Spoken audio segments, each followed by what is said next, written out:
여러분 안녕하십니까? 교과서에 충실한 교과토의 여디디아의 교충교토 시간입니다. 오늘은 제4과 타인을 위한 기도의 능력이란 제목으로 함께 교과토 해보도록 하겠습니다. 연구 범위는 계시록 12장 7절에서 9절, 에베소서 6장 12절, 히브리서 7장 25절, 에베소서 1장 15절에서 21절, 다니엘서 10장 10절에서 14절, 요한일서 5장 14절에서 16절에 있는 말씀입니다. 성경 본문을 꼭 피셔서 읽으시면 좋겠습니다. 교과서만 읽으시면 안 되고요. 기억절은 너희 죄를 서로 고백하며 병이 낫기를 위하여 서로 기도하라. 의인의 간구는 역사하는 힘이 크민이라. 야고보서 5장 16절 말씀입니다. 이어서 기억절 노래를 듣고 말씀 공부해 보도록 하겠습니다. 3기 사과. 너희 죄를 서로 고백하며 병이 낫기를 위하여 서로 기도하라. 의인의 간구는 역사하는 힘이 크민이라. 야고보서 5장 16절.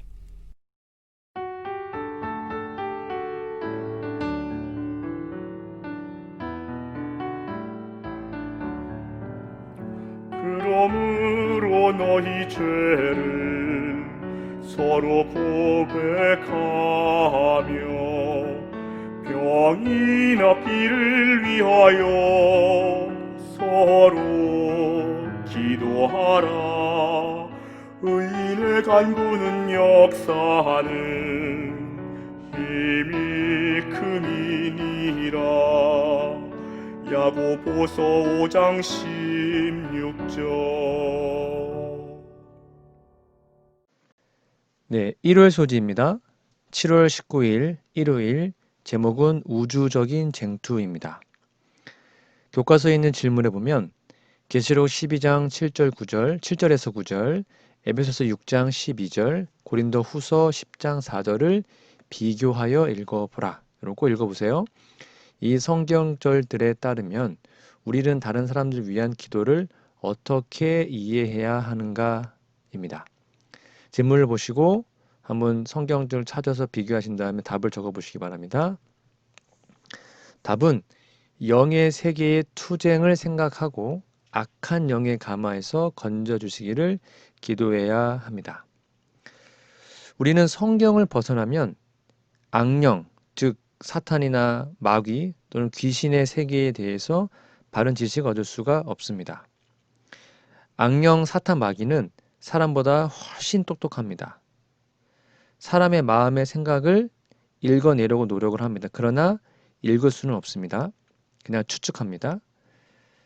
화인 여사는 나는 사람들이 마귀의 지배에 굴복하지 않는 한 사단이 사람의 마음을 지배할 수 없는 것을 보았다고 기록합니다. 그러니까 사람이 마음을 사탄에게 드러내지 않을 때는 사탄은 사람의 마음을 알 수 없어요. 그러나 사탄의 부하들이 사람의 배후에서 열심히 일하는 것은 확실합니다. 예수님께서 세상에 계실 때 귀신의 활동이 아주 활발했습니다. 예수님을 지치게 하려는 술책이었을 거죠. 예수께서 귀신 들린 자들을 대했을 때는 악의 세력과 정면으로 맞서는 때였습니다. 악령들은 예수님을 잘 알고 있었어요. 사람들은 예수님을 알아보지 못했지만 마귀는 알아보았고 귀신들도 알았습니다.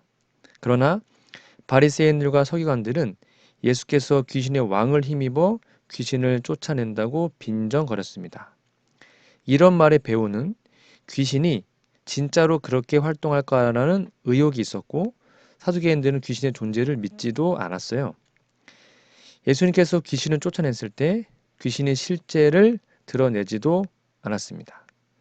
그래서 의심하는 사람들은 불신하는 마음으로 예수님의 이적을 판단했습니다.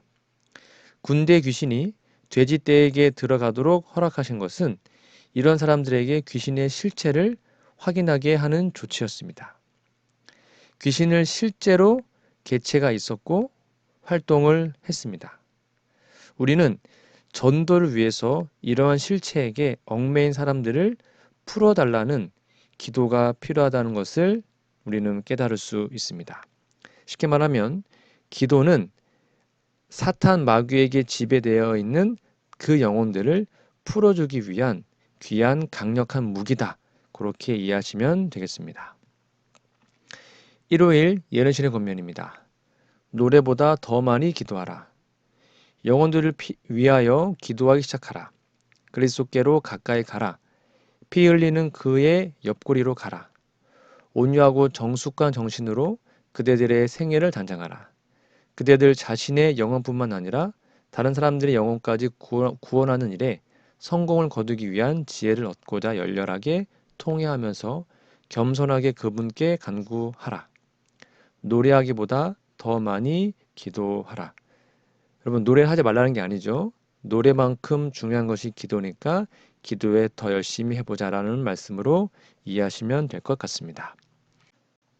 네, 7월 20일 월요일입니다. 제목은 전능하신 중보자 예수입니다. 1번 질문해 보니까 누가복음 3장 21절, 5장 16절, 9장 18절을 읽어보라.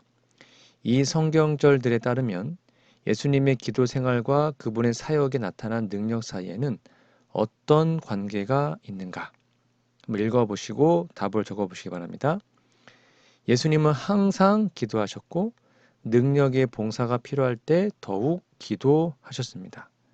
즉 예수님의 기도 생활은 곧 능력의 원천이었습니다. 밑에 보시면 두 번째 질문이 나옵니다. 누가복음 22장 31절에서 34절과 히브리서 7장 25절 읽어보라. 예수님은 베드로가 가까운 미래에 마주하게 될 시험에 대비할 수 있도록 그에게 어떤 보증을 주셨는가? 한번 읽어보시고 답을 적어보세요. 그가, 즉 베드로가 믿음에서 떨어지지 않도록 기도하셨습니다. 그리고 우리를 위해서도 항상 예수님이 기도하고 계십니다. 다른 사람의 구원을 위해서 기도하는 것은 예수님의 마음을 가졌다는 증거입니다. 예수님은 우리가 하나님과 원수되었을 때 우리를 구원하기 위하여 목숨을 버리셨죠. 세상은 하나님의 원수들로 가득합니다. 사탄 마귀 편에 속한 사람들은 다 하나님과 원수된 자들이죠. 예수님은 원수를 사랑하라고 하셨습니다. 그들의 구원을 위하여 기도하는 것은 원수를 사랑하는 가장 쉬운 방법이죠.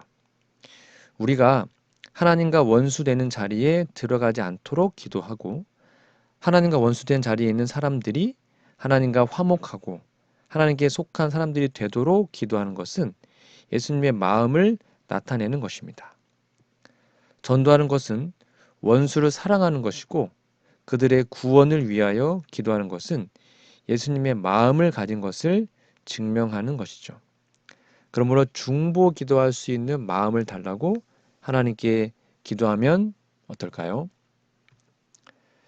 월요일 예언의 신의 권면입니다. 사탄을 이기는 기도의 능력.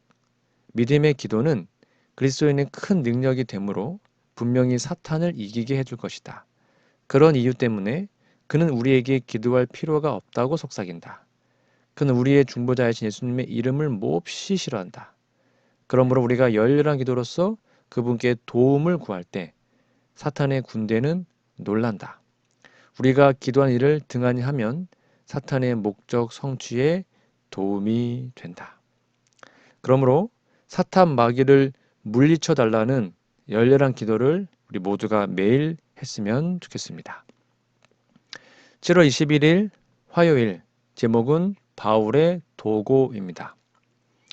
먼저 1번 질문해 보시면 에베소서 1장 15절에서 21절을 읽어보라.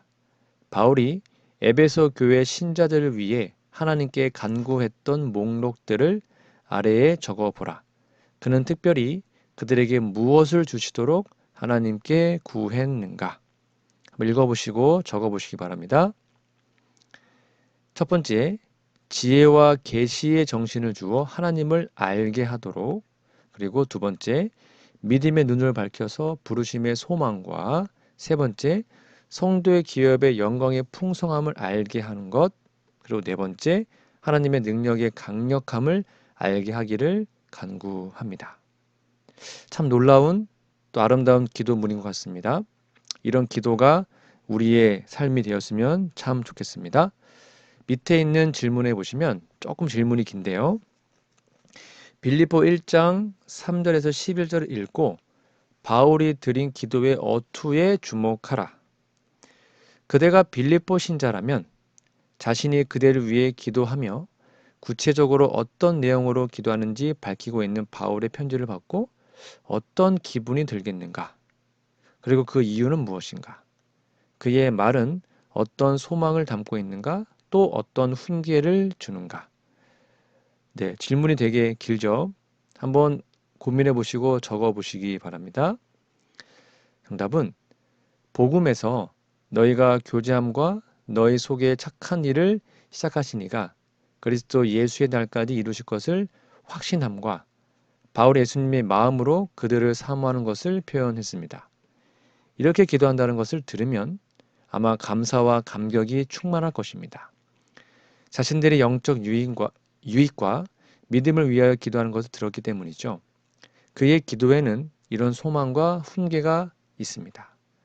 너희 사랑을 지식과 모든 총명으로 점점 더 풍성하게 하사 너희로 지극히 선한 것을 분별하며 또 진실하여 허물 없이 그리스도의 날까지 이루고 예수 그리스도로 말미암아 의의 열매가 가득하여 하나님의 영광과 찬송이 되게 하는 것입니다.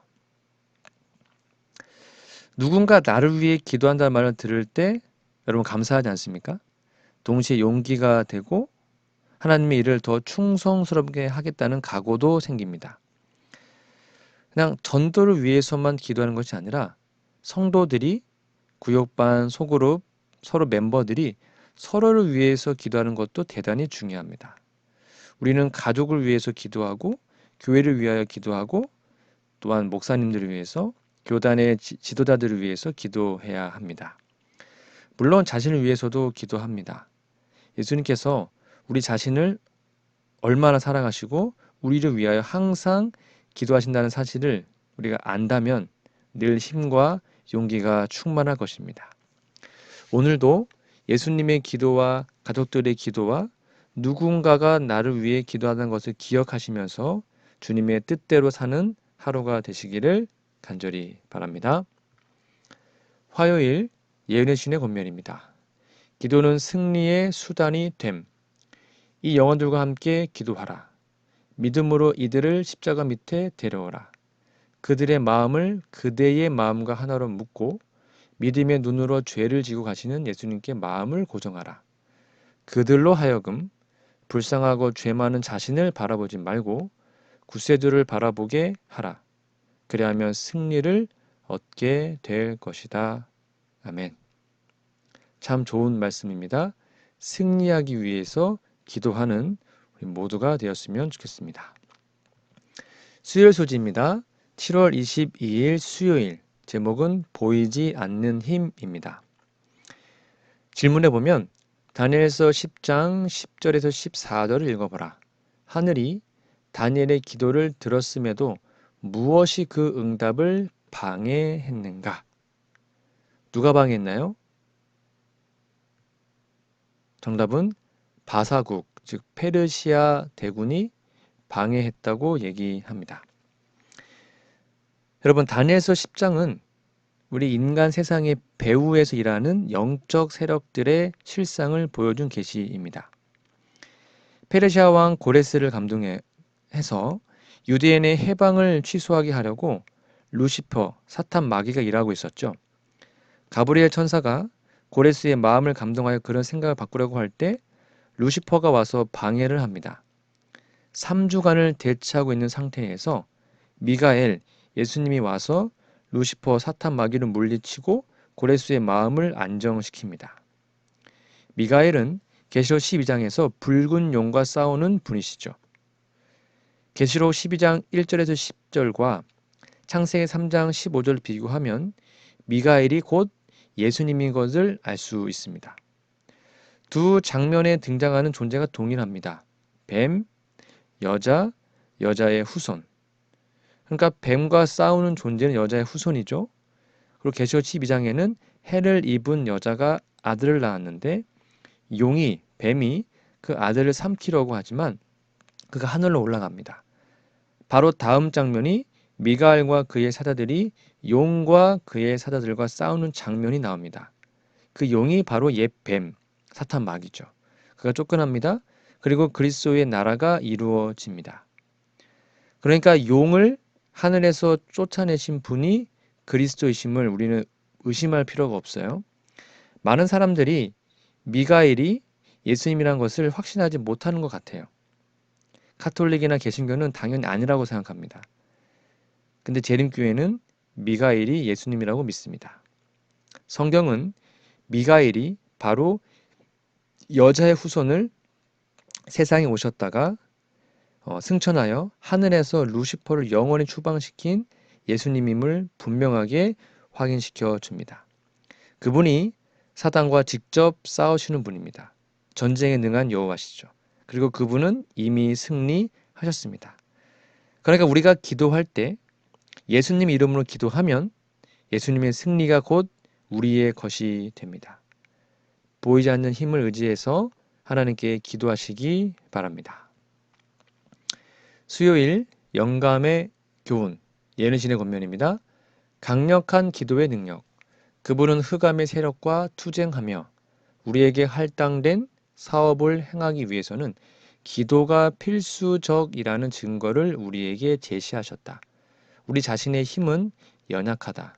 그러나 하나님이 주시는 힘은 강력하여 그것을 얻는 모든 자들로 승리자가 되고도 남게 할 것이다 라고 기록합니다.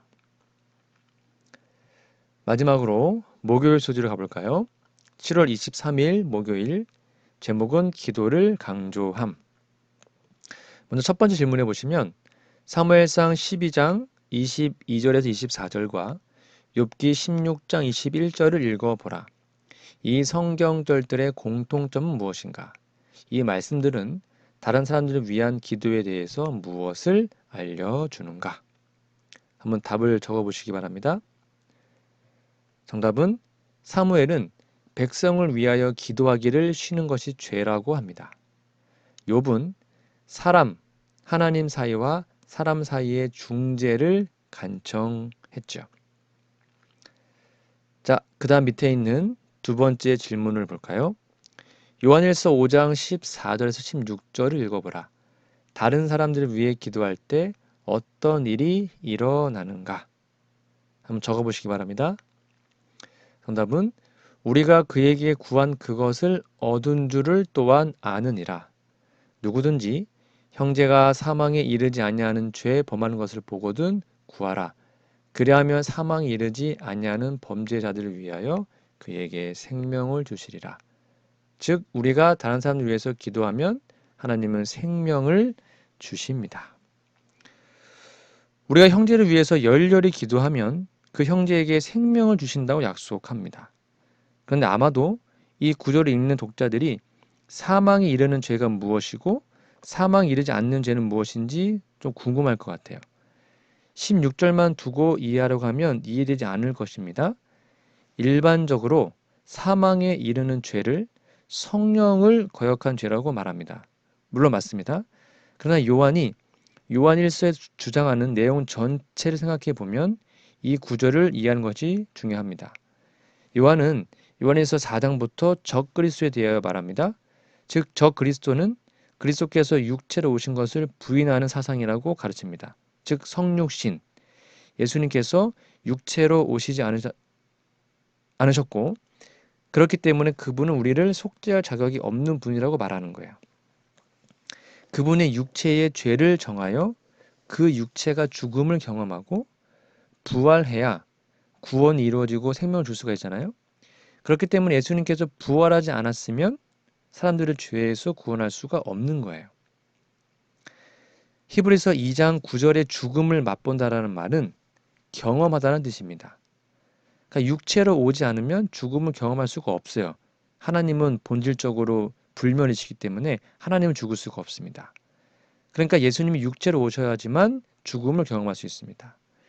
예수님이 육체로 오신 것을 부인하는 것은 예수님이 속죄할 자격이 없다는 것을 주장하기 때문에 요한이 강력하게 말하는 적그리스도, 곧 예수님이 육체로 오신 것을 부인하는 자들은 예수님의 속죄를, 즉 십자가를 부인하는 자들이므로 그들을 위해서 기도해도 그들이 영원한 생명을 얻을 수 없는 상태에 있다는 것을 지적하는 것입니다.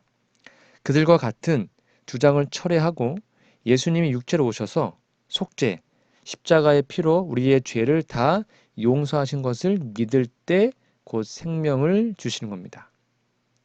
여러분, 예수님의 성육신을, 예수님의 속죄를 부인하는 것은 곧 죽음에 이르는 죄라는 사실을 여러분 꼭 기억하시면 좋겠습니다. 목요일 예내실의 권면입니다. 기도의 능력. 사탄은 사람들이 그의 강력한 경쟁자에게 호소하는 것을 견디지 못한다. 왜냐하면 그의 기도의 능력과 위험 앞에 두려워 떨기 때문이다.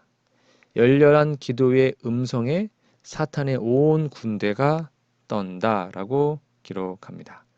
이런 놀라운 기도의 능력을 믿으시고 사탄을 멸하고 사탄을 쫓아내달라고 기도하는 우리 모두가 되었으면 좋겠습니다. 오늘은 제4과 타인을 위한 기도의 능력이라는 제목으로 말씀을 나눴는데요.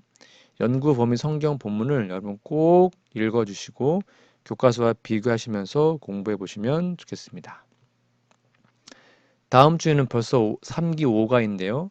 성령의 능력을 힘입은 증언이라는 제목으로 함께 공부해 보도록 하겠습니다. 다음 시간까지 영육간에 강건하시기를 기도드립니다. 감사합니다.